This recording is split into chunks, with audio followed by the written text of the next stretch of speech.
Bonjour à tous et à toutes. On est ravis de vous retrouver donc pour cette émission, une émission donc consacrée à l'agriculture et aux agriculteurs et agricultrices de la région des Pays de la Loire. Alors ce rendez-vous, c'est pas un rendez-vous qui est fait au hasard, vous vous en doutez. Il est le premier d'une série qui va rythmer toute cette semaine, donc une semaine qui est consacrée donc au niveau national à l'agriculture française. En effet, donc vous le savez, cette année, le salon de l'agriculture n'a pas pu se tenir en février comme d'habitude. Donc au niveau national a été décidé d'organiser la semaine de l'agriculture française. Et donc c'est tout logique, forcément, que dans la région des Pays de la Loire, Food Loire, qui est le service promotion export de la Chambre d'agriculture des Pays de la Loire, avec le soutien de la région, a organisé toute une semaine autour, vous allez le voir, de divers rendez-vous. Donc déjà cette émission, donc on va le voir, qui va être rythmée par 3 tables rondes. Donc une première où on va rencontrer des agriculteurs qui sont fiers de vous nourrir, une deuxième où on va rencontrer des agriculteurs qui travaillent avec l'environnement et leur environnement. Et enfin, on se projettera et on rencontrera des agriculteurs innovants et surtout qui pensent à l'avenir. Donc ça, c'est le premier point, comme je vous disais. Et ensuite, toute la semaine, on va découvrir sur la chaîne YouTube, donc là où nous sommes à Saint-Instant, donc la chaîne YouTube de la Chambre d'agriculture des Pays de la Loire, des témoignages d'hommes et de femmes qui font l'agriculture au quotidien, cette agriculture qui est vraiment la base de l'alimentation française. Donc voilà, mais surtout, ce qui serait intéressant déjà de se dire, c'est à quoi elle ressemble, cette agriculture des Pays de la Loire. On va avoir quelques images qui vont passer derrière, on la connaît, on sait qu'elle est dynamique, on sait qu'elle est nourricière, elle est moteur de tout un segment économique, dont l'agroalimentaire et l'export, on aura l'occasion d'en parler. C'est le pilier aussi de l'économie régionale. L'agriculture représente à elle seule plus de 9% de l'emploi local. Pour vous donner un exemple, c'est très simple. Un agriculteur fait vivre 7 personnes. Voilà, ça dresse un peu le tableau. Alors sa diversité, elle constitue bien sûr l'une de ses forces, on le voit. La région Pays de la Loire, vous allez avoir de l'élevage, vous allez avoir la production végétale bien sûr, et on ne peut pas oublier les produits de la mer, forcément. Et donc tout ça, ça la place première région productrice dans tout ce qui est viande bovine et production aussi de lapin. Deuxième région productrice, donc lait de vache, viande porcine, viande de volaille et aussi œufs de consommation. Et bien sûr, on ne peut pas oublier toute la partie végétale spécialisée et l'horticulture. La région, elle est aussi en tête des régions françaises pour tout ce qui est cahier des charges, label rouge. Alors ça, je sais que c'est des mots vraiment qui vous parlent parce que vous voyez toutes ces petites étiquettes qui sont apposées sur les produits que vous achetez. C'est aussi, elle est aussi en tête donc, pour tout ce qui est appellation d'origine protégée. Vous connaissez aussi des fois sous le nom de AOP. C'est aussi 150 000 hectares qui sont consacrés à l'agriculture biologique. Il y a aussi des indications géographiques protégées. Donc là, on parle plus d'IGP. Et enfin, c'est plus de 10 000 exploitations agricoles impliquées dans ces démarches de qualité. Alors, la région Pays de la Loire, c'est aussi 23 000 entreprises agricoles. Donc, ça la place deuxième région agroalimentaire de France. Et donc, pour toute cette partie-là, ça représente finalement la première industrie de la région avec environ 47 000 salariés. On ne va pas non plus parler beaucoup de chiffres, mais juste 2 derniers quand même qui sont importants. L'agriculture des Pays de la Loire pèse 6,4 milliards d'euros, ce qui fait qu'elle est placée 4e région agricole française. C'est pas rien quand même. Et donc là aussi, il y a un petit clin d'œil. Je pense que tout le monde en adore sillonner, on adore se promener dans notre belle région Pays de la Loire. Et donc la surface agricole, partout où on se balade, c'est pratiquement 2 millions d'hectares, soit pratiquement les 2/3 de notre belle région. Donc ça c'est vraiment quelque chose d'important. Je vous dis pas plus de chiffres, ça sert à rien. De toute manière, on a les agriculteurs et les agricultrices qui sont avec nous et je pense qu'ils vont parler de leur métier, de ce qu'ils font beaucoup mieux que moi. Et donc pour ça, je vais me tourner vers mes premiers invités. On va parler de notre première table ronde, d'une table ronde autour de l'agriculture nourricière. Donc je vais vous présenter. Donc il y aura Bertrand Corabeuf. Vous êtes producteur de canard gras à Villers en Maine-et-Loire, donc vous n'êtes pas loin. Franck Duvaux, vous êtes chef du restaurant du collège de Gênes-sur-Loire en Maine-et-Loire. Et enfin, Éric Sarrazin, donc directeur général de Pomone, 5e génération de cette entreprise agricole familiale, spécialiste de la pomme. On aura l'occasion aussi d'en parler. Vous êtes basé en Maine-et-Loire. Une petite vidéo introductive de cette table ronde et on se retrouve d'ici quelques secondes.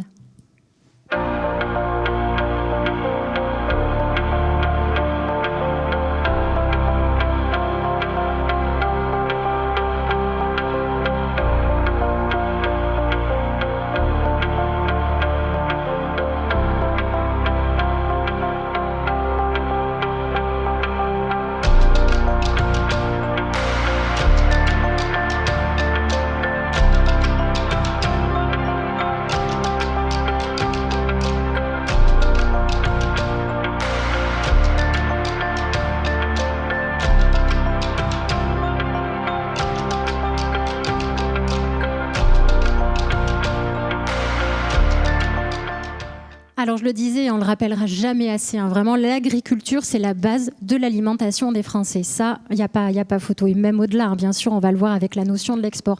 Une année un petit peu particulière, forcément avec un contexte particulier qui a amené chacun d'entre vous à vous adapter. Bertrand, donc je le disais, vous travaillez, donc vous êtes producteur de canard gras, donc en Maine-et-Loire. Vous travaillez en famille, vous travaillez donc avec votre sœur Claire et votre beau-frère Hervé. Aujourd'hui, vous faites de la vente directe, mais ça n'a pas toujours été le cas. Est-ce que vous pouvez nous expliquer comment cette évolution, du coup, s'est mise en place et s'est faite ?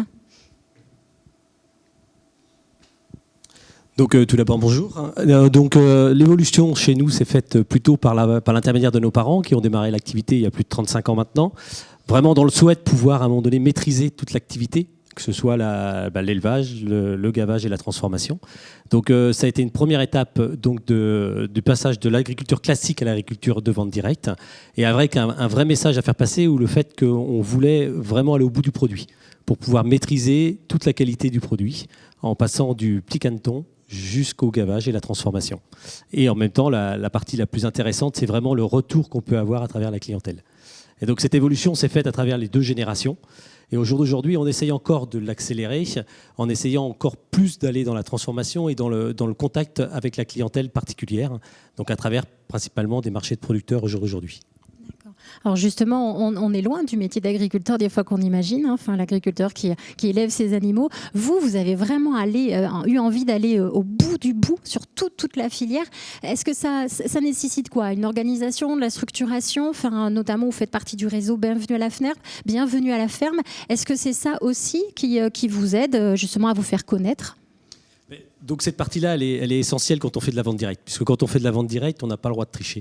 C'est-à-dire que comme on veut mettre un produit de haute qualité au consommateur, puisqu'on a vraiment le contact direct avec lui, il faut absolument être intransigeant sur toutes les étapes de la fabrication. Donc il faut bien maîtriser chaque paramètre. Donc il faut le caneton, il faut le choisir pour avoir un produit qui soit derrière de bonne qualité. Il faut avoir une alimentation qui soit aussi de bonne qualité et donc dans une traçabilité le plus proche possible de l'exploitation. Donc aujourd'hui, on a investi dans une fabrique d'aliments à la ferme, justement, pour pouvoir avoir un aliment qui soit frais et qui soit très bon pour les animaux. Après, on a essayé de garder à chaque fois les recettes les plus classiques et les plus authentiques. C'est-à-dire qu'on fait des produits comme notre foie gras, par exemple, c'est uniquement foie gras avec du sel et du poivre. Mmh. On fait une rillette de canard qui est uniquement avec du canard. Donc gras de canard, viande de canard. Donc on a essayé de garder tous les aspects authentiques du métier, en ayant la maîtrise totale de A à Z du produit. Et ça, c'est indispensable pour pouvoir faire de la vente directe aujourd'hui. D'une part, pour rassurer le consommateur, et en même temps, pour pouvoir offrir un produit de qualité. Et alors justement, ce réseau Bienvenue à la ferme, vous l'avez rejoint il y a longtemps Ça doit faire plus de 15 ans qu'on est déjà au réseau Bienvenue à la ferme, puisque c'est vrai qu'on a été dans les pionniers en termes de vente directe pour tout ce qui est produits carnés dans le département. Et c'est vrai qu'à rejoindre un réseau comme le réseau Bienvenue à la ferme, c'est donner un peu plus de visibilité à notre vente, à nos produits, puisque c'est des produits où il n'y a pas de label rouge, de possibilités comme ça au jour d'aujourd'hui. L'avantage de passer par le réseau Bienvenue à la ferme, voilà, on rentre dans une charte de qualité et qui peut rassurer les consommateurs et en même temps donner une vue sur la qualité du produit. Alors justement, ce consommateur, il est omniprésent dans votre témoignage. On sent qu'il y a un lien fort. Est-ce que ce lien, il a évolué aussi depuis un an, depuis ce contexte particulier qu'on vit? Est-ce que le consommateur est peut-être plus exigeant, il pose peut-être plus de questions, et vous avez peut-être eu une nouvelle clientèle aussi qui est venue à votre rencontre? Alors, ce phénomène Covid a forcément changé toutes nos habitudes, puisque nous sommes sur un marché qui est très très saisonnier, on fait à peu près 70% de nos ventes en novembre et décembre. Donc la période de novembre était très compliquée avec le confinement. Il a fallu s'adapter, trouver d'autres moyens de commercialiser, donc à travers les réseaux sociaux, à travers la vente à distance. Et donc surtout, il a fallu réussir à être partout en même temps. Et là, ça a été le plus compliqué. Par contre, la chance qu'on a eue, c'est que vraiment tout le monde a joué le jeu. C'est-à-dire que ce soit la clientèle locale ou les entreprises, tout le monde a joué le jeu pour consommer local. Et ça, c'est quelque chose qu'on avait perdu de vue depuis quelques années, où ça partait un petit peu, ça progressait un peu moins vite que ça devrait progresser. Et là, ça a vraiment ramené un petit peu plus de contact local et d'envie de faire vivre les producteurs locaux. Donc cet accident Covid, comme on pourrait l'appeler, il nous a apporté des plus au jour d'aujourd'hui. une certaine fierté, vous, que ce soit même votre sœur et votre beau-frère avec qui, de nourrir finalement la population? Alors complètement, vraiment fier du produit qu'on peut produire tous les jours, du contact qu'on peut avoir avec les clients ou les consommateurs qu'on a, puisque nous on fait un produit festif. Et c'est vrai, ce produit festif, il est sur la table de Noël, et c'est ce qu'ils disent, le foie gras que vous faites, enfin qu'on fait, c'est ce foie gras qui permet de passer un bon moment en famille. Et donc tout ce côté plaisir qu'on peut donner aux gens, on le ressent toute l'année quand les clients viennent chercher les produits à la maison. Très bien, merci beaucoup Bertrand. Et alors justement, vous vous posez peut-être vous la question pour pouvoir aller vous approvisionner comme ça localement directement chez le producteur. Vous inquiétez pas, la Chambre d'agriculture des Pays de la Loire y a pensé aussi. Et donc on vous invite à vous rendre sur le site aproximité.fr. Et donc là, en fonction de votre situation géographique, vous allez pouvoir trouver le producteur qui est à proximité de votre domicile et donc pouvoir aller directement acheter vos produits chez lui. Alors on parlait un petit peu la pédagogie, transmission, explication. Alors du coup, forcément, là, je me tourne vers Franck. Franck, donc je rappelle, vous êtes chef du restaurant du collège de Gênes-sur-Loire, en Maine-et-Loire. Alors vous, au sein de ce restaurant, donc vous avez fait le choix de travailler et de mettre en valeur donc ces produits locaux. Et cela, ça commence dès la composition du menu. Alors vous nous expliquez un petit peu la genèse et surtout pourquoi vous avez fait ce choix? Tout à fait. D'abord, bonjour. Le choix, c'est simple. C'est, comme disait Bertrand, des gens qui se donnent envie de faire des bons produits. Donc après, à nous d'essayer de les sublimer. Comme eux, ils ont pu mettre tout leur cœur pour le fabriquer. Donc c'est vrai qu'après, c'est bien aussi pour les élèves de leur donner envie de pouvoir goûter et après d'aller chez le producteur avec leurs parents pour aller les chercher. Ouais, là aussi, il y a tout un... Alors comment vous l'expliquez du coup à ces jeunes là, quand vous faites... Quand l'élève passe, on leur dit d'où ça vient, comment on a pu les cuisiner, et puis si c'est l'agriculteur qui nous l'a apporté, comment on a pu le connaître, et puis la façon des fois de faire aussi, et puis de leur apprendre aussi la saison par rapport aux fruits ou aux légumes, ou le gavage, comme disait Bertrand aussi, quoi. Ouais, vraiment la base aussi, la saisonnalité, voilà, comme vous dites, on ne mange pas tout le temps des tomates, forcément, on ne mange pas non plus... Et c'est là où les légumes et où les fruits sont les meilleurs. Oui, tout à fait. Et alors justement, est-ce que vous, dans vos habitudes, ce sont des choses qui ont du coup changé, bouleversé un petit peu votre façon d'appréhender le produit, d'appréhender aussi la quantité ? D'appréhender le produit, oui, parce qu'il faut aussi faire attention aux saisons. C'était une chose que moi, je ne connaissais pas non plus énormément. Je suis cuisinier, comme je dis en rigolant, je ne suis pas jardinier malheureusement. Et c'est vrai que d'appréhender le produit pour ne pas l'abîmer ou pour bien le cuisiner, et c'est vrai que c'est une autre façon de faire. Parce qu'il ne faut pas non plus trop le cuire et puis bien l'assaisonner. Donc c'est vrai que ce n'est pas toujours évident. Et alors du coup, vous dites que ce n'est pas toujours évident. Et est-ce que c'est évident de s'approvisionner localement ? J'irais oui et non. Oui, c'est évident parce qu'on a beaucoup de petits producteurs autour de chez nous, mais non parce qu'il y a toujours un souci de logistique. Comme nous, on ne peut pas aller chercher le produit, donc le petit producteur est obligé de venir nous livrer. Et des fois, nous, on commande 80 kilos, 100 kilos, et des fois, le petit producteur ne peut pas se permettre de venir que pour venir servir le collège pour 100 kilos de légumes ou 100 kilos de fruits. Ouais, c'est la logistique, du coup. Voilà, c'est ça. Comme nous, on ne peut pas aller chercher le produit parce qu'il faut une agrémentation. Donc c'est ça le plus compliqué. Mais après, de trouver les petits producteurs, comme vous avez dit, sur aproximité.fr ou via d'autres associations, c'est vrai que là-dessus, c'est évident. Oui, notamment. Donc là aussi, il y a tout un site qui est en train de se développer qui s'appelle aprolocal.fr. Et je crois qu'en Maine-et-Loire, vous allez être un des premiers du coup, à un petit peu tester ce site et cette plateforme-là. Oui. Super. Oui. Et puis ce qui fait qu'avec le département de Maine-et-Loire, tous les chefs de cuisine ont pu donner les noms et adresses de chaque producteur locaux avec lesquels on travaille. Ce qui fait que si les personnes sont référencées, tant mieux. Et puis comme ça apporte d'autres aussi qui ne pouvaient pas penser à aller sur ce site-là. Ouais. Donc c'est vrai que c'est agréable. Et puis pour nous aussi, ça nous fait découvrir d'autres producteurs ou d'autres fruits et légumes qu'on n'aurait pas pensé, ou même de la viande aussi. Tout à fait. Et donc même, vous parlez tout à l'heure de la communication par rapport à ces élèves et leurs familles. Et donc du coup, une espèce de carte. Voilà, ouais. Et puis ça essaye de boucler la boucle aussi, puisque des fois, même dans les élèves, il y a des fois leur famille, cousins ou frères qui travaillent dans ces locaux-là. Ouais, Donc c'est vrai que c'est agréable. Et puis c'est eux aussi qui peuvent arriver à vendre le produit que nous, on a cuisiné. Parce que comme ils connaissent, ils disent bah, si, goûte, tu verras, c'est bien. Et tout le monde se sent impliqué, c'est parfait. Voilà, c'est ça qui est bien. Merci beaucoup, Franck. Je vous en Alors, prie. on en a parlé un petit peu, cette notion de gaspillage alimentaire, elle est très importante. Et puis je suis sûre que c'est pas Franck qui va nous contredire là-dessus, de faire vraiment attention, on disait, aux quantités, etc. Est-ce que vous connaissez l'association Solal? Alors si vous ne la connaissez pas, je vous invite vraiment à aller voir sur le site internet. Cette association, en fait, son but, elle est de faciliter le lien entre les donateurs, donc tout ce qui est filière agricole et alimentaire, et les associations, tout simplement, d'aide alimentaire. Donc vous les connaissez, Restos du Cœur, Banque Alimentaire et bien d'autres. Et donc en fait, si vous voulez, cette association-là, elle fait le lien. Et donc ça, c'est vraiment, vraiment important. Et je pense que notre prochain invité, avec qui on va échanger, Eric Sarrazin, je suis sûre qu'il a déjà contribué, notamment son entreprise a déjà travaillé avec Solal. Bonjour Eric, donc vous êtes directeur général de Pomone, donc 5e génération de cette entreprise agricole familiale qui est basée à Champigny en Maine-et-Loire. Et vous, votre particularité, vous produisez des pommes. Alors à peu près 120 hectares de vergers, certifiés, je le dis volontairement, haute valeur environnementale, parce que vous allez le voir, on va en parler tout à l'heure justement de cette certification et vous allez tout comprendre. Et ce qui est rigolo, si je peux me permettre, c'est que toutes ces pommes, vous les transformez. Gâteaux, tartes et autres. Alors moi j'ai envie de vous demander, comment on devient arboriculteur pâtissier?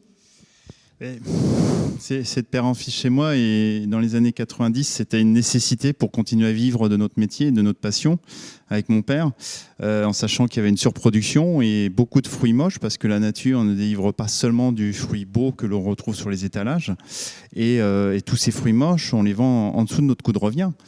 Donc, par nécessité, on a trouvé des débouchés, on a créé des débouchés, on a été voir là où il y avait des besoins, notamment auprès de cuisiniers, auprès de pâtissiers. Donc, on s'est mis à éplucher, à trancher les pommes et à les rendre à disposition effectivement de tous ces métiers-là. Donc, ces pommes qui avaient un défaut cosmétique, on leur a retrouvé une nouvelle valeur. Et fil en aiguille, par le besoin, on a effectivement allé vers la gourmandise, le Graal, qui est la pâtisserie. Et notre raison d'être maintenant de mon entreprise, je la répète à mes collaborateurs, c'est de la pomme à la pâtisserie, plus gourmande, plus saine et plus durable, de la fourche à la fourchette. C'est vraiment ça, c'est vraiment le lien. Et donc vous le disiez, vous êtes aujourd'hui sur une multitude de marchés, parce que vous avez gardé quand même le lien avec la pomme. La pomme, vraiment, voilà, la pomme, ça reste le premier produit. On le retrouve, je cite la variété Pink Lady notamment, voilà, on la retrouve, c'est une pomme qu'on consomme.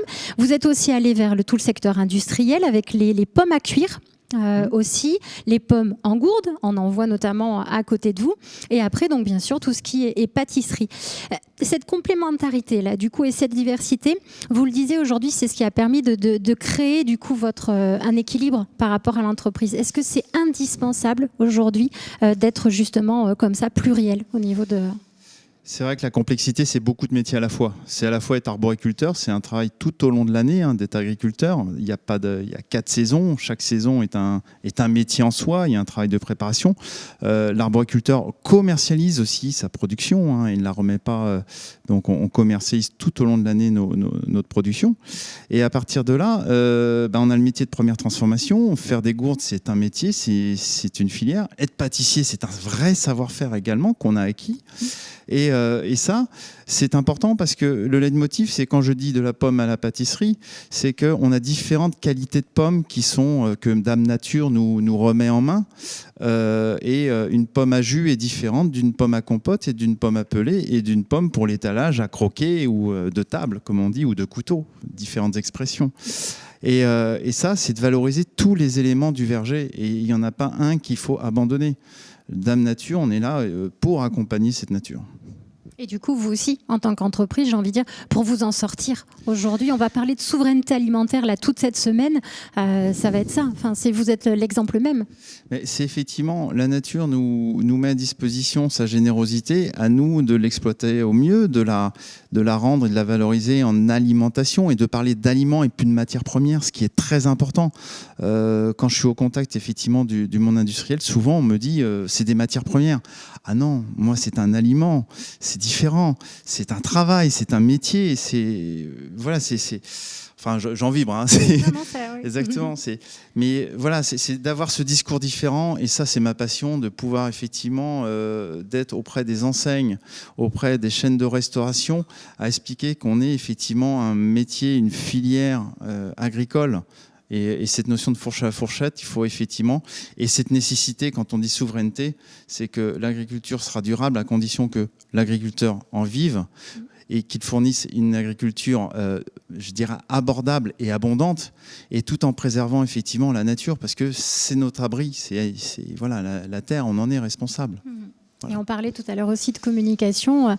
Du coup, ce message, vous le portez aussi bien à travers votre marché local que national, que européen également, parce que du coup, vous êtes aussi à l'export, quoi. Exactement. Merci beaucoup, en tout cas. Merci à vous trois. On arrive déjà au terme de notre première table ronde autour de l'agriculture nourricière. On se donne rendez-vous d'ici quelques secondes pour parler justement environnement. On en a un petit peu entendu parler dans cette émission. Je vous propose de regarder le jingle.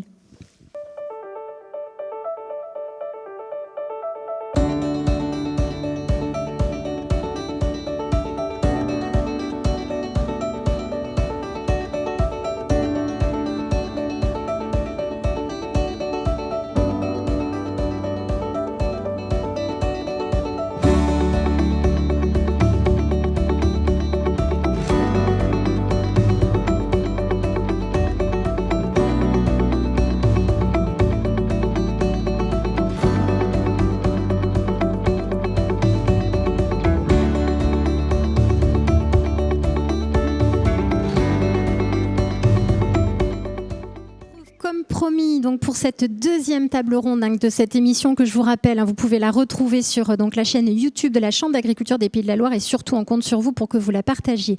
Donc 3 invités, mais bon, vous le voyez, j'ai un fauteuil vide à côté de moi, forcément, contexte sanitaire oblige, donc on a nos invités qui sera avec nous, mais il sera là quand même, il sera en visio, donc on aura l'occasion de le présenter tout à l'heure. Je vais quand même le citer, Olivier Lebert, qui est producteur de lait à Vilaine-sous-Luce dans la Sarthe.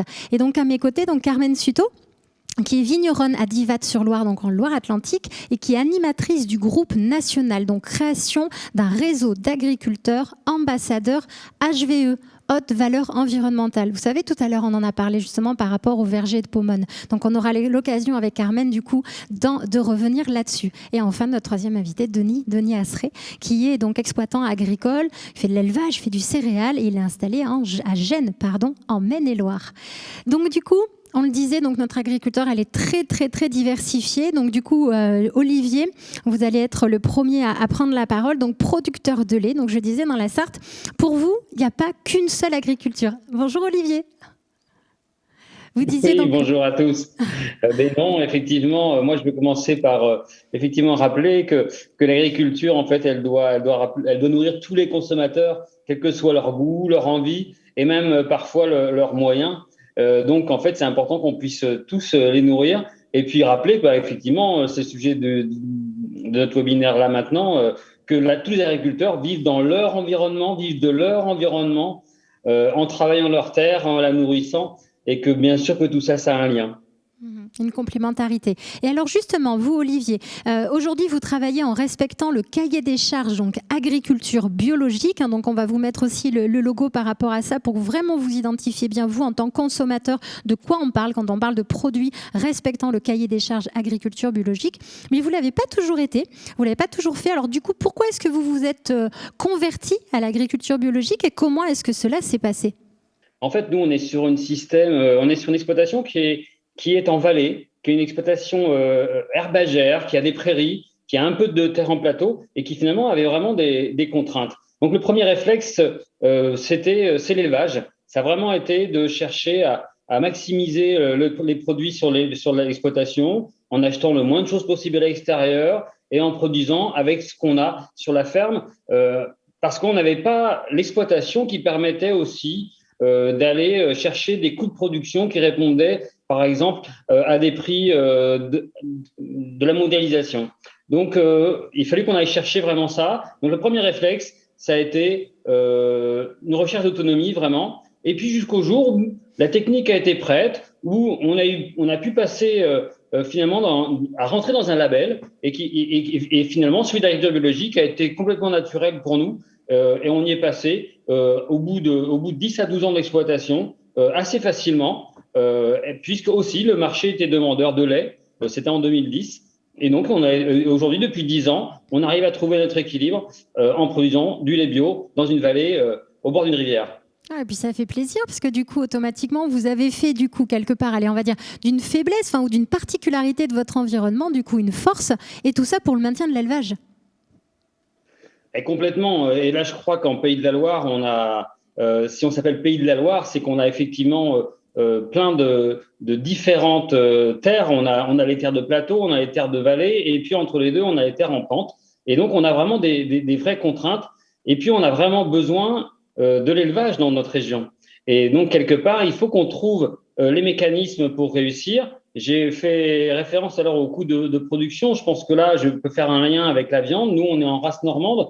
On est à la fois producteur de lait et aussi un petit peu de viande. Et je pense à tous mes voisins qui sont en vache allaitante, souvent en système herbagé et qui, effectivement, eux aussi, cherchent à rentrer parfois dans des labels pour maximiser leurs produits. Et puis, en fait, aussi, cet environnement souvent qui est lié à l'élevage, c'est parfois aussi aller chercher d'autres valorisations.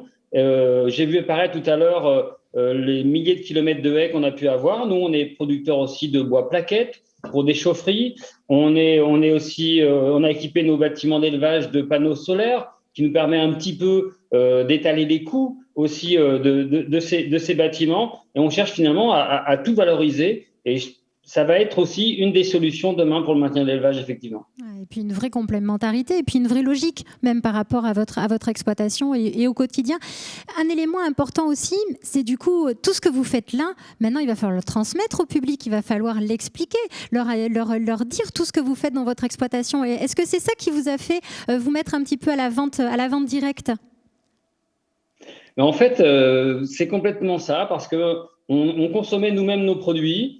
D'abord notre famille, nos copains, les copains des copains, et puis d'un seul coup, on a eu un vrai retour positif sur notre ferme, sur ceux qui se déplaçaient et qui ont eu un regard, on disait mais c'est bien ce que vous faites. Et puis ça nous a permis aussi de communiquer sur ce que font nos voisins, nos collègues, et de communiquer en général sur l'agriculture. Puis jusqu'au jour où on a effectivement décidé de transformer une partie de notre lait en fromage et fournir les écoles, les cantines. Et finalement, là, en dehors du label bio, c'est d'abord du manger local. Et on a des voisins, on a des enfants des villages qui viennent d'abord manger un bon produit qualitatif de par tout le travail qu'on fait tous les jours en se levant le matin et en enfilant nos bottes. Donc, c'est vraiment l'opportunité je pense aussi la vente directe, de montrer aux consommateurs la réalité des produits, la réalité des productions. Et puis, se dire aussi que quand on fait de la vente directe, on a aussi une partie de notre produit qui part en circuit long et qui va alimenter des usines de transformation. Donc, encore une fois, il n'y a pas d'opposition à avoir. Tout ça, c'est une valorisation globale et c'est l'occasion de communiquer sur nos pratiques. Ah oui, parler de votre métier et montrer la réalité, une belle opération. Merci beaucoup, Olivier. Mais restez avec nous pour écouter la suite de cette table ronde. Alors justement, on parlait tout à l'heure donc agriculture biologique et haute valeur environnementale. Alors cette haute valeur environnementale, HVE, donc déjà pour que ce soit simple aussi pour vous en tant que consommateur, c'est un logo. C'est un logo que vous voyez de plus en plus sur tous les produits. Un petit peu plus le vin. Carmen va nous expliquer pourquoi ça a peut-être démarré justement un peu plus facilement par le vin. Mais vraiment, voilà, haute valeur environnementale, c'est une certification aujourd'hui qui est vraiment reconnue. Et donc Carmen, donc je le rappelle, tu es vigneronne à Divatte-sur-Loire, en Loire-Atlantique, et tu animes un groupe pour le coup national justement sur la création d'un réseau d'agriculteurs ambassadeurs HVE. Alors déjà, avant de parler de ce réseau-là, moi j'aimerais bien que tu me dises qu'est-ce que ça représente et que tu nous dises qu'est-ce que ça représente cette certification. Qu'est-ce qu'il y a derrière finalement ? Alors, cette certification environnementale, elle est issue de la loi de 2018 du Grenelle de l'environnement. Et donc là, au niveau des services de l'État, de la filière amont, de la filière aval, des producteurs, des ONG, des groupes représentant l'écologie, etc., et se sont mis à travailler sur une certification environnementale.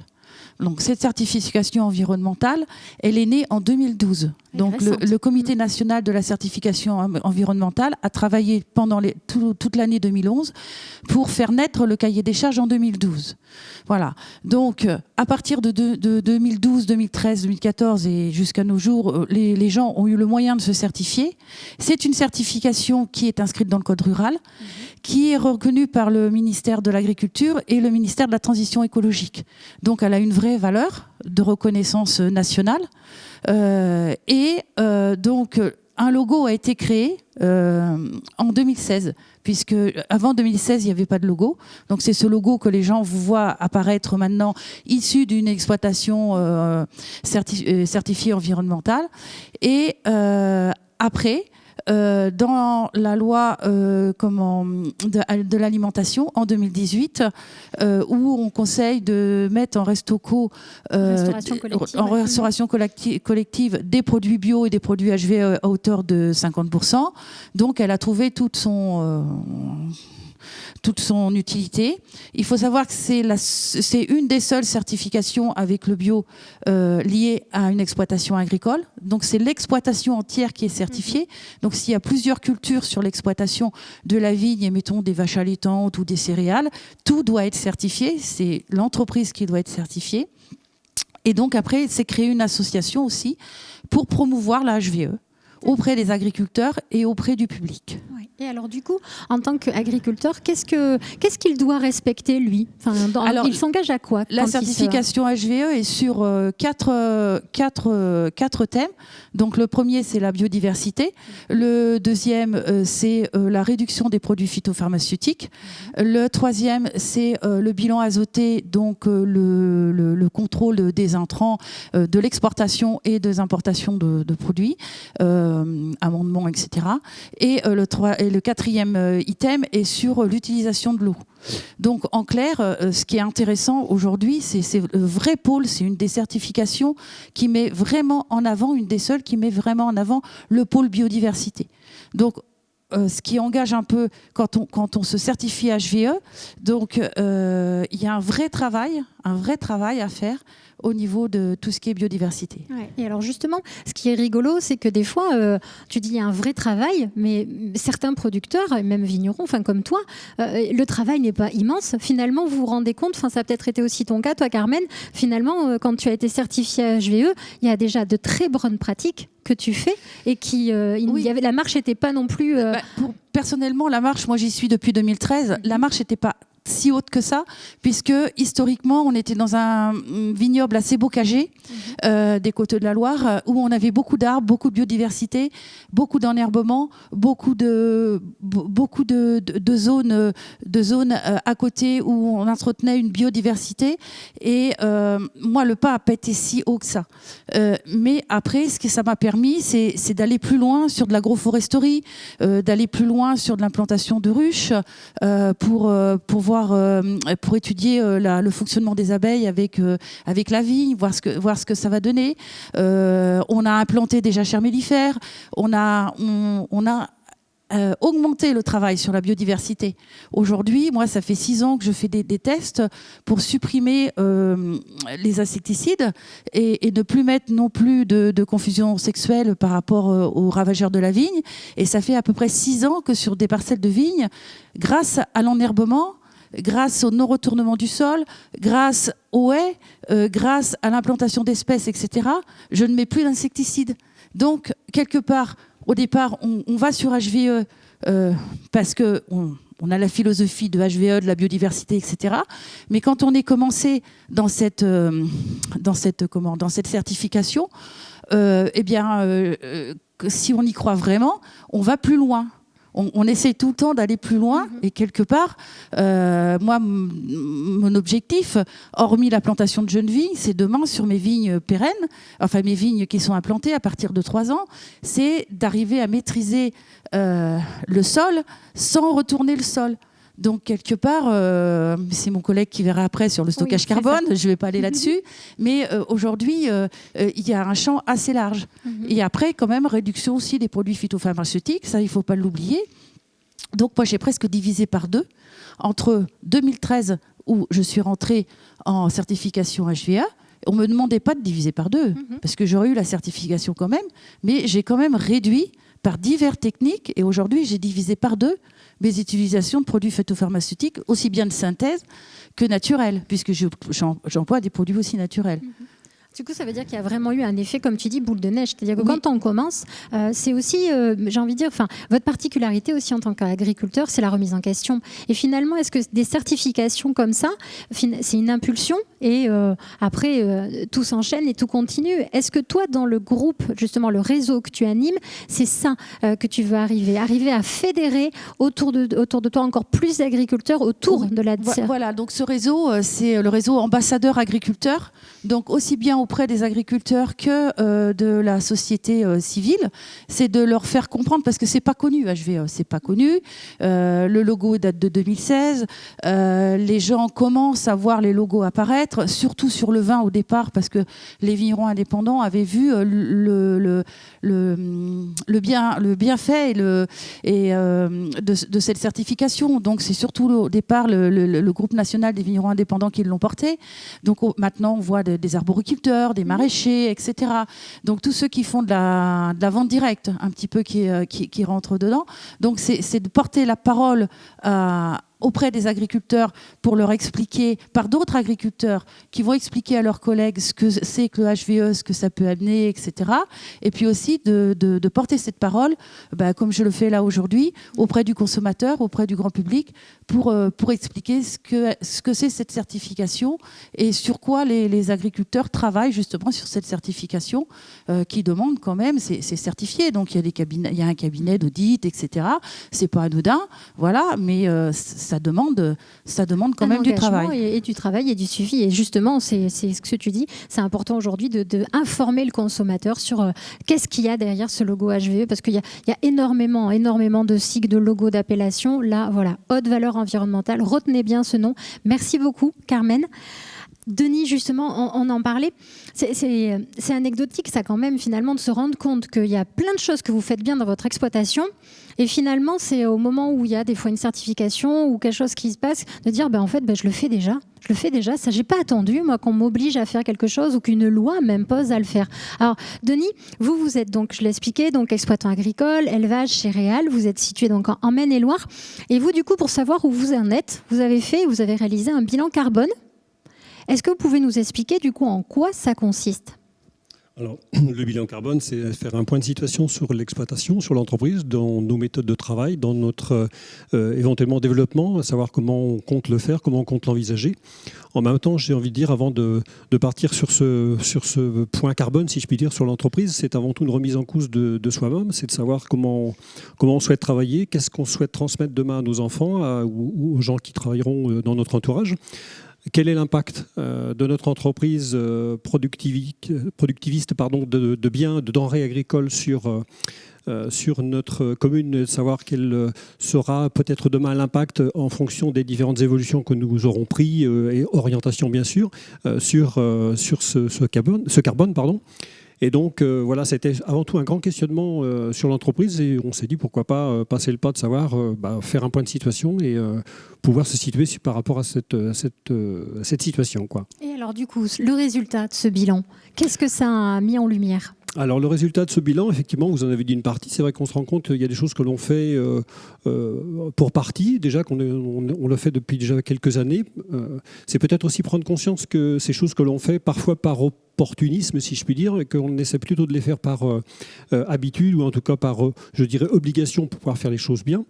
On a mis aussi en lumière sur l'entreprise peut-être une rotation un peu courte de nos cultures sur la façon dont on travaille, sur le nombre de cultures que l'on implante et que l'on cultive sur l'exploitation, qui demain, au travers de ce bilan, nous interroge, nous oblige, nous conditionne, je dirais, sur augmenter donc cet allongement de rotation de culture. On est principalement sur des cultures blé, maïs, fourrage pour les animaux.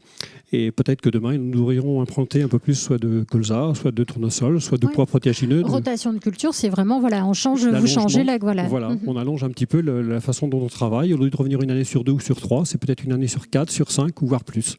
Donc c'est un petit peu ce qui a été mis principalement en lumière. Au travers de ce bilan aussi, c'est de voir dans nos nos méthodes, dans nos pratiques de travail mécaniques, je dirais, ce qui se fait de mieux. Carmen vient de le dire tout à l'heure, sur la partie retournement des sols, sur la partie culture, le labour ou le non-labour, ou tout simplement, nous qui ne labourons plus depuis 15 ans, la profondeur avec laquelle on travaille avec nos outils, on se rend compte qu'augmenter la puissance du tracteur, ce n'est pas forcément une bonne chose. Il suffit simplement d'alléger, si je puis dire, la profondeur de l'outil, et parfois on fait les mêmes choses, et souvent la terre s'en porte beaucoup mieux. D'ailleurs, les rendements sont souvent améliorés grâce à cela, et surtout conserver la vie microbienne du sol, voir tout ce qui se passe sous nos pieds, entre guillemets, au travers ne serait-ce que des fois de prendre une bêche pour voir ce qui s'y passe au printemps, en pleine période de culture, pour pouvoir découvrir tout simplement toute cette vie qui fait le travail à notre place, et la plupart du temps bien mieux que nous. Et alors justement, on l'a évoqué tout à l'heure, le métier d'agriculteur, c'est sans cesse se remettre en question. Comment est-ce que vous voyez l'avenir de votre métier ? Parce que entre le travail que faisaient vos parents, comment vous travaillez vous aujourd'hui et comment vous travaillerez demain, quel regard vous portez-vous sur l'avenir ?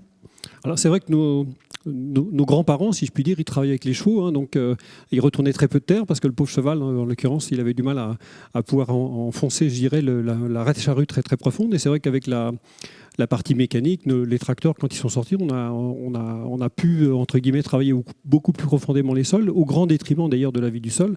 Et c'est ce qu'on met en lumière au travers un petit peu plus de ce bilan, puisqu'on parle un petit peu plus de l'agronomie, mais il n'y a pas que au travers du Cap de Zère. Mais je pense que Cap de Zère, oui, c'est l'appellation. C'est l'appellation, oui, qui est donnée sur cette démarche.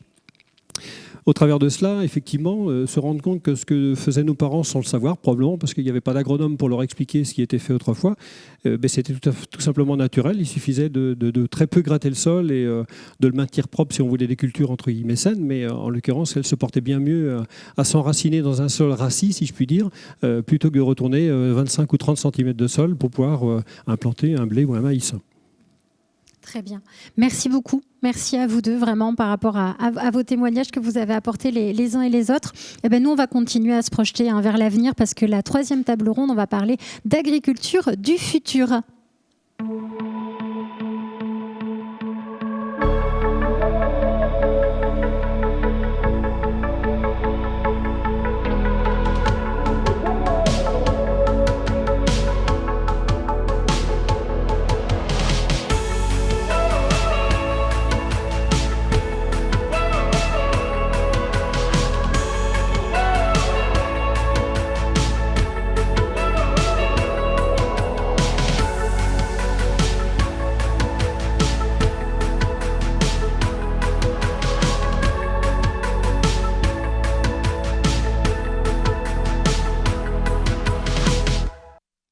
Allez, justement, on va parler de l'avenir, on va parler aussi innovation, donc avec nos invités qui nous ont rejoints, donc soit Sistine Fouvio, donc qui est responsable d'équipe à la ferme expérimentale des établières à La Roche-sur-Yon en Vendée, Jennifer Herpin, qui est productrice de lait à Châles dans la Sarthe, et enfin donc Thibaut Guy. Alors Thibaut, lui, c'est un futur éleveur de volailles en agriculture biologique à Montillet en Maine-et-Loire. Donc merci et bonjour à tous les trois.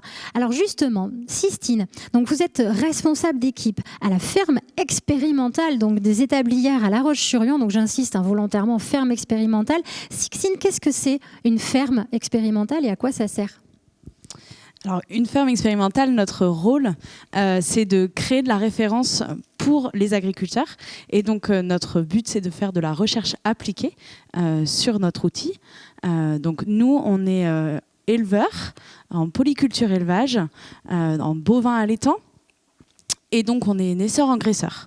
Donc, on a des races charolaises. Donc, l'objectif, c'est vraiment de faire de la recherche appliquée sur l'élevage, avec tout ce que ça implique pour faire de la référence pour les agriculteurs. D'accord, donc vraiment de l'expérimentation, des essais qu'après vous publiez, vous diffusez pour vraiment expliquer aux agriculteurs comment ça se passe et que des fois, eux, ils ne peuvent pas tester dans leur exploitation forcément. Alors, des exemples peut-être d'essais à nous donner pour matérialiser un petit peu, nous ? Oui, alors tout à fait. Donc, par exemple, on fait des essais sur des copeaux de bois en litière en substitution de la paille. Donc, ça s'imbrique dans un projet beaucoup plus global de remettre l'arbre au cœur du système d'élevage, qui peut être souvent une contrainte actuellement pour les éleveurs. L'idée, c'est de le remettre au cœur de l'élevage. Et donc, du coup, les copeaux en litière sont une utilisation. Par exemple, également, on est sur, alors, avec l'utilisation du numérique, sur l'analyse d'images pour détecter les comportements anormaux qui préviennent les maladies respiratoires de façon précoce. Et donc, l'idée, c'est de pouvoir, dans un second temps, grâce à cette analyse, diminuer l'utilisation d'antibiotiques, puisque plus on détecte le problème tôt, plus on peut le résoudre de façon avec des alternatives autres que les antibiotiques, par exemple. Et puis, un dernier exemple, on peut parler des clôtures connectées. Donc l'idée, c'est de faciliter le temps de travail, de réduire le temps de travail des éleveurs en enlevant tout ce côté poteaux, fil électrique, etc. Donc c'est les animaux qui sont équipés de colliers qui leur envoient des signaux sonores quand ils vont s'approcher de la zone de clôture ou quand ils s'en sortent. Et du deuxième aspect de ces clôtures connectées, c'est le fait que notamment l'éleveur est averti en direct si un animal s'écarte de la zone et l'animal est géolocalisé. Donc ça permet à l'éleveur de le retrouver facilement et s'il n'est pas disponible immédiatement pour aller le chercher, de le ramener via son smartphone vers la zone de pâturage. Ah, dis donc, le métier d'éleveur a quand même pas mal évolué. Bien sûr, au cas où vous poseriez la question, tout ça dans le respect du bien-être animal. Voilà, c'est des ondes et tout. Il n'y a pas de décharge, rien du tout. Bien-être animal. Alors, le profil des agriculteurs à qui vous vous adressez, c'est justement des jeunes en formation, des agriculteurs installés. Alors, on s'adresse à tous les agriculteurs, de tous les types d'agriculture. L'idée, c'est de tester un peu ce qui va pouvoir se faire dans l'agriculture du futur. Alors, on est une ferme expérimentale. Effectivement, on a des choses qui sont mises en place que tous les agriculteurs n'ont pas et ne peuvent pas forcément avoir aujourd'hui. Mais l'idée, c'est de créer l'agriculture du futur et de ce fait, on s'adresse aux éleveurs et aux agriculteurs en place, mais également à ceux à venir. Et donc, du coup, on est aussi un support de formation. On a un lycée agricole à côté de la ferme qui vient régulièrement sur nos parcelles ou dans nos bâtiments voir ce qui s'y passe.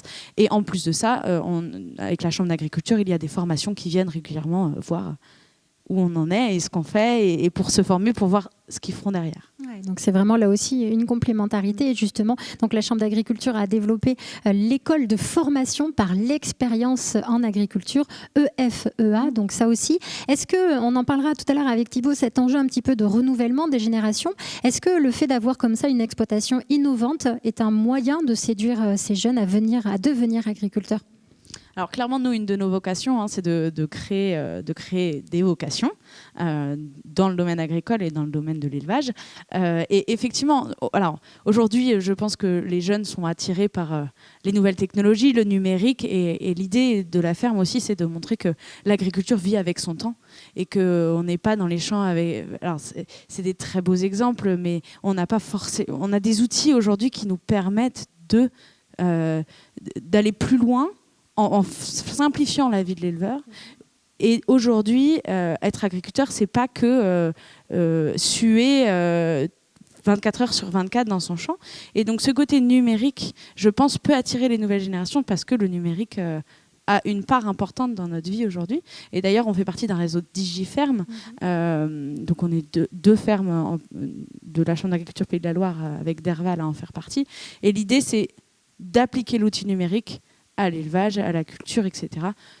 Et je pense que ça peut aussi remettre l'agriculture dans le contexte actuel et créer des nouvelles vocations en montrant que on est innovant, quoi. Tout à fait. Donc ferme expérimentale de Derval en Loire-Atlantique, plutôt spécialisée en lait et méthanisation, eux, pour leur particularité. Et donc la Chambre d'agriculture et la Pays de la Loire aussi a de nombreuses fermes expérimentales, un petit peu sur toute la région. Je vous invite à aller sur le site de la Chambre d'agriculture justement pour vous renseigner, ou sur DigiFerme, tu parlais, ou FarmXP également, vous pouvez aller vous renseigner. Merci beaucoup, Sixtine.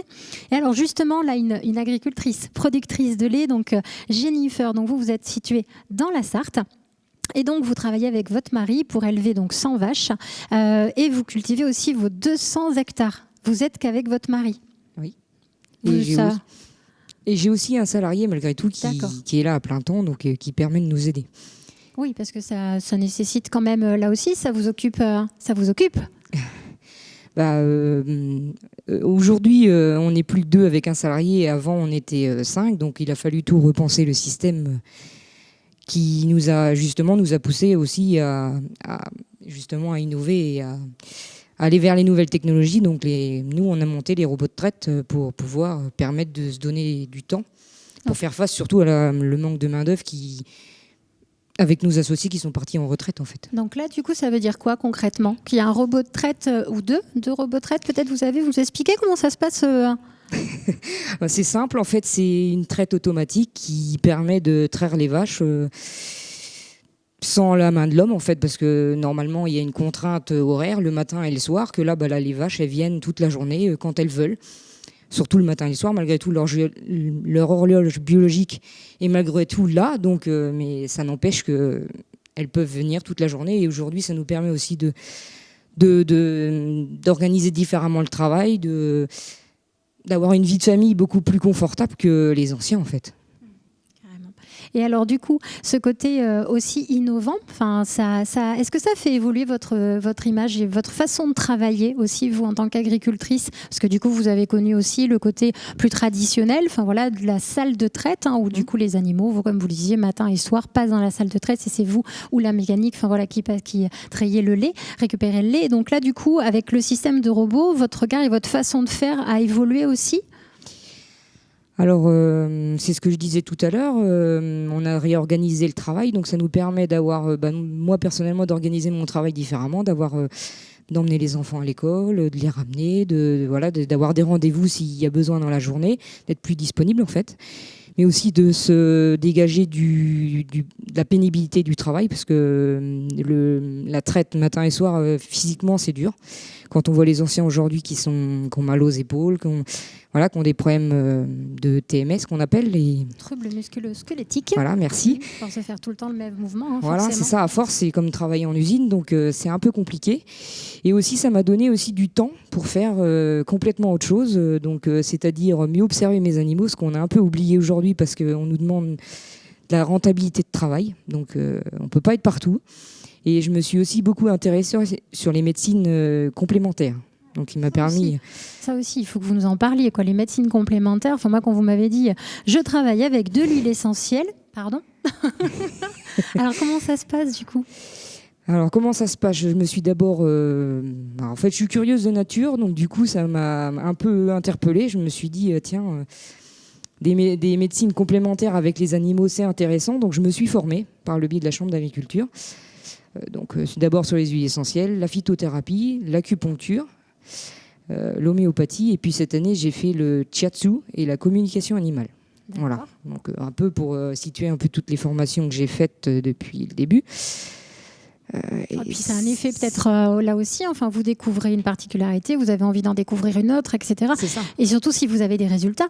Oui, oui, j'ai des résultats probants sur mon élevage. J'ai commencé par les huiles essentielles, des choses bénignes. L'homéopathie, c'est pareil, l'arnica, des choses qu'on connaît tous, en fait, même qu'on utilise pour nous-mêmes en tant qu'humains. Donc, en fait, ça permet de continuer et puis de se former tout le temps, en fait. Donc, Et c'est ça aussi qui vous plaît, du coup, en tant qu'agricultrice, de pouvoir toujours innover, toujours, on en parle depuis le début de cette émission, mais de cette remise en question, finalement, perpétuelle, c'est ça qui vous anime ? Oui, aujourd'hui, il en faut, parce que c'est vrai qu'avec toutes les contraintes environnementales et tous les regards des autres qui sont autour de nous, il faut aussi donner une réponse au consommateur. Le consommateur, aujourd'hui, veut manger de la qualité et utiliser le moins de produits phytopharmaceutiques aujourd'hui. Donc, c'est une réponse aussi positive à notre métier. Et puis, il faut s'adapter, c'est important. Et moi, je m'y retrouve beaucoup plus qu'en utilisant des médicaments, parce qu'aujourd'hui, j'ai retrouvé une relation de confiance avec mes animaux. Être très proche de mes animaux, c'est important, parce que je ne le conçois pas autrement. Et le fait de les observer et de voir des signes qui peuvent me dire « je suis malade, occupe-toi de moi », c'est ce qui se passe. En fait, aujourd'hui, j'utilise quasiment plus d'antibiotiques, en fait. Donc, après, c'est ce que vous disiez aussi, on est sur la médecine complémentaire, pas alternative, forcément comme tout le monde, comme vous et moi, quand on est malade et qu'à un moment donné, ça nécessite. Bon, voilà, c'est le passage aussi aux antibiotiques est nécessaire, mais parce que bien dosé, bien équilibré, amené au bon moment et à la bonne utilité, quoi. Exactement. Très bien, merci beaucoup Jennifer, en tout cas pour votre témoignage. Merci. Et alors du coup, on finit avec un futur installé, un futur éleveur. Bonjour Thibaut. Bonjour. Alors du coup, vous allez vous installer au 1er septembre 2021. Donc là, vraiment, vous êtes en train de faire vos armes, j'ai envie de dire, sur votre exploitation. Une exploitation plus en volaille, en agriculture biologique. Et vous êtes situé en Maine-et-Loire. Pourquoi vouloir devenir agriculteur ? Moi, c'est une passion depuis que je suis tout jeune. C'est vrai que je suis fils de dentiste, maintenant à la retraite, mais j'ai toujours eu cette fibre agricole. Et donc, après avoir fait plusieurs formations en agriculture, j'avais pas assez d'expérience, j'étais un petit peu trop jeune à la sortie de mes études. J'ai préféré partir dans le para-agricole. Et au bout de 10 ans, j'ai commencé à réfléchir sur un projet de reprise. Et après différentes visites de ferme, différentes formations, différentes réunions d'information, notamment avec la Chambre, j'ai décidé de me lancer. Et donc, suite à une recherche d'exploitation, j'ai trouvé l'exploitation idéale, donc située à Montillet. Donc en juin 2019 que j'ai trouvé la ferme et je suis parti sur ce projet-là. Ouais, ça c'est chouette aussi. Disons que vous avez entre juin 2019 et là vous installez le 1er septembre 2021, 2 ans. Deux ans pour vraiment faire le tour de l'exploitation. Enfin, ça, c'est aussi une chance. Ouais, j'ai eu la chance en plus d'avoir un cédant qui souhaitait vraiment une installation d'un jeune. Donc le cédant, c'est l'exploitant qui du coup était avant vous. Qui est avant moi. Donc aujourd'hui, moi, ça fait pratiquement 1 an et demi que je suis sur l'exploitation. Lui avait trouvé une maison d'habitation pour passer sa retraite. Il m'avait proposé éventuellement de me louer sa maison pour être au cœur de l'action. Donc ça fait 1 an et demi. J'ai déménagé 15 jours avant le Covid. Donc on a déménagé sur l'exploitation et donc on a été confinés sur l'exploitation. Et donc pendant ces 1 an et demi, ça m'a permis de voir un petit peu tous les aléas de la reprise d'une exploitation. Et alors, est-ce que c'est simple aujourd'hui de s'installer en tant qu'agriculteur ? Aujourd'hui, c'est un petit peu plus simple parce qu'on a beaucoup d'organismes qui sont autour de nous, des gens qui nous accompagnent, notamment la Chambre. Aujourd'hui, je suis en contrat stagiaire en parrainage. Je fais des formations, notamment chiffrage du projet, pilotage de l'entreprise, d'autres formations qui sont pour la production de volailles. Donc aujourd'hui, oui, c'est beaucoup plus simple, même étant non issu du milieu agricole, de pouvoir s'installer. On a vraiment tous les éléments pour le faire. Oui, ça aussi. Et alors justement, vous parliez de ça. La Chambre d'agriculture, en partenariat avec Pôle emploi, organise notamment ce qu'on appelle les voyages en agriculture. Donc là, c'est vraiment un moyen de découvrir le métier d'agriculteur, d'être en immersion. Est-ce que, justement, qu'est-ce que vous voudriez leur dire à ces gens-là qui nous regardent, qui nous écoutent, qui voudraient se lancer dans ce métier d'agriculteur ? Quel message vous voudriez leur transmettre ? Il ne faut pas hésiter, faut y aller. Comme j'ai dit, même si on n'est pas issu du milieu agricole, il faut pas hésiter, il faut échanger avec les agriculteurs, il faut aller visiter des fermes comme moi j'ai pu faire, c'est très important.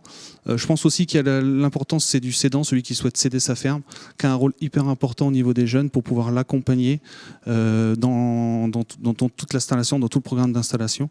Donc aujourd'hui, un jeune qui souhaite s'installer, qu'il soit issu du monde agricole ou pas, il faut foncer parce que il y a la possibilité, il y a des choses à faire dans les années à venir. Oui, justement, l'enjeu est là demain. On a besoin de vous, besoin que vous rejoigniez le monde agricole. Merci vraiment donc à tous ces invités.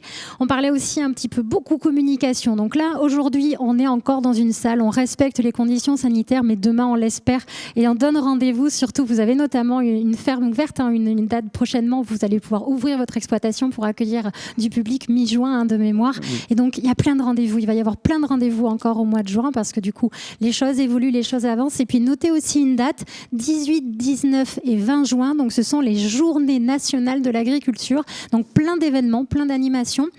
Et puis vous allez voir, tout au long de l'été, il va y avoir des fermes ouvertes, il va y avoir des marchés de producteurs de pays. Ça aussi, n'hésitez pas, les fêtes de l'agriculture qui vont rythmer ça. Donc voilà, donc là, personne ne reste sur sa faim aujourd'hui. Et surtout, vous avez cette émission que vous allez pouvoir revoir, repartager autour de vous. Et on vous donne rendez-vous donc dès demain pour découvrir l'un des premiers visages de cette belle série, du coup, que vous allez pouvoir voir et revoir toute la semaine à l'occasion de cette semaine de l'agriculture française. Donc merci merci. Merci déjà à vous tous d'avoir été présents à cette émission, parce que vraiment, c'est vous qui faites la richesse de cette agriculture. Merci à la cave donc Bouvet-Ladubé de nous avoir accueillis et d'avoir accueilli donc le tournage de cette émission. Merci aussi à la technique pour toute la réalisation, donc l'entreprise M-Stream, et bien sûr merci à la Chambre d'agriculture Food Loire et au partenariat avec le soutien donc de la région des Pays de la Loire. Merci à tous de nous avoir suivis, et puis on vous dit à très très bientôt donc dans les fermes des Pays de la Loire.